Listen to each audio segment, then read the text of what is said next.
जानेंगे ये आउटडोर में आइस आ रही है, ये क्यों आ रही है। ये है VRVAX का 16 HP का आउटडोर। ये देखिए, ये है 3 आउटडोरों का सर्किट है और तीनों ही आउटडोरों में आइस आ रही है। ये देखिए इसमें भी आ रही है और इसमें भी आ रही है। इसका रीज़न क्या है, आज हम ये रीज़न जानते हैं और इसमें कौन सा एरर आता है ये भी जानेंगे। ये देखिए पूरा एक्यूमुलेटर पे आइस आ रही है, पाइप पे आ रही है, सारे इंडोरों पे आ रही है, सब में आइस आ रही है।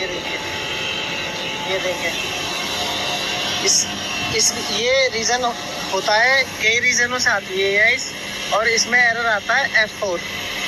ठीक है, आउटडोर का जो ये कंप्रेसर होता है, अगर इसमें लो डिग्री का टेम्परेचर रेफ्रिजरेंट जाता है तो इसमें F4 आ जाता है, जिससे कंप्रेसर ख़राब होने के चांस भी बढ़ जाते हैं, क्योंकि कंप्रेसर के अंदर लिक्विड जा रहा है और ये जो आइस आ रही है ये संकेत देता है कि आउटडोर में लिक्विड आ रहा है।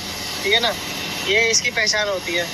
तो इसके आने के रीज़न ये होते हैं आइस आने के कि या तो इंडोर के फ़िल्टर गंदे हैं बहुत ज़्यादा, ठीक है, या इंडोर की कोई इंडोर ऐसा है 200 या 250 का जिसकी फ़ैन मोटर नहीं चल रही है, उसमें लिक्विड आ रहा है और ऐसे ही निकल जा रहा है। या एक रीज़न ये है जो कॉमन रीज़न है, सबसे ज़्यादा आता है कि मशीन ऑफ है, उसका जो एक्सपेंशन वाल मोटर होती है ना वो लीक कर रही है, बॉडी जो होती है वो लीक कर रही है उसकी, जिसके कारण ये आइस आ रही है इसमें। ठीक है ना, इसमें लिक्विड फ्लो हो रहा है।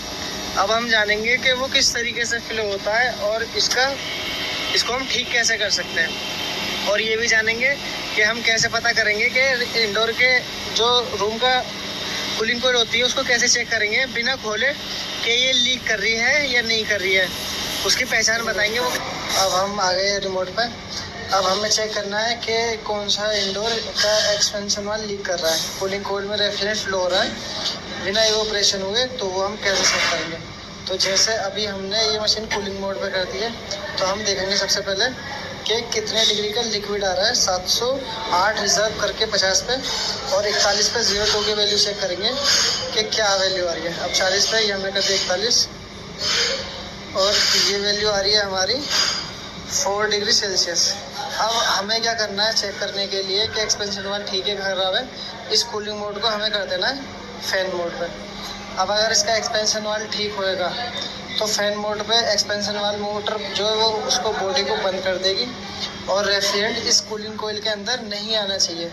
अगर फिर भी आ रहा है तो इसका मतलब ये है कि इसका एक्सपेंशन वाल मोटर ख़राब है। ठीक है, तो इसको चेक करने के लिए मैंने फैन मोड पे कर दिया, ये मैंने कर दिया